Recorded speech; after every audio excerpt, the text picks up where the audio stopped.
খুবই দুঃখজনক।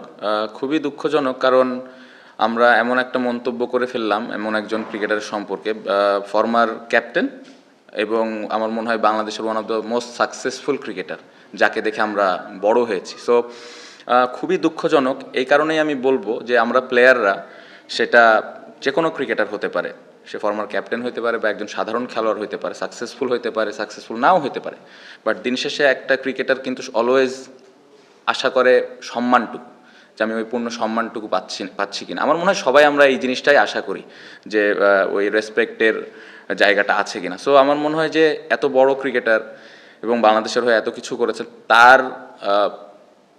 তাকে নিয়ে এ ধরনের কমেন্ট করা এটা খুবই দুঃখজনক। সব থেকে কষ্ট লাগার বিষয়টা হলো আসলে ক্রিকেট বোর্ড তো আমাদের অভিভাবক। সো ঘরের মানুষের কাছ থেকে আমরা আশা করি যে আমাদেরকে আগলায় রাখবে, আমাদেরকে আরও প্রোটেক্ট করবে। সো এই জায়গাটা থেকে আমি বলবো যে এটা একদমই অ্যাজ এ ক্রিকেটার আমি অ্যাকসেপ্ট করি না।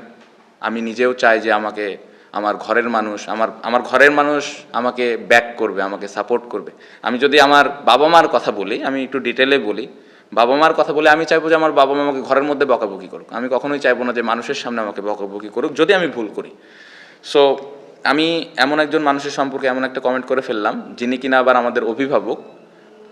এটা আসলে গ্রহণ করাটা খুবই ডিফিকাল্ট। সো এই জিনিসটা আমি প্লেয়ার হিসেবে একদমই মানতে পারছি না এবং আমি এটার একদমই পক্ষে না এটা। এবং আমি জানি না এটা কেন, কি কারণে এই ধরনের কমেন্ট এসছে, বাট আমি মনে করি যে অ্যাজ এ অভিভাবক হিসেবে এই ধরনের কমেন্ট করাটা একদমই যৌক্তিক না এবং এটা আমি একদমই অ্যাকসেপ্ট করি না।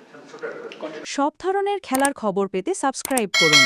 সঙ্গে থাকুন খেলার পাতার।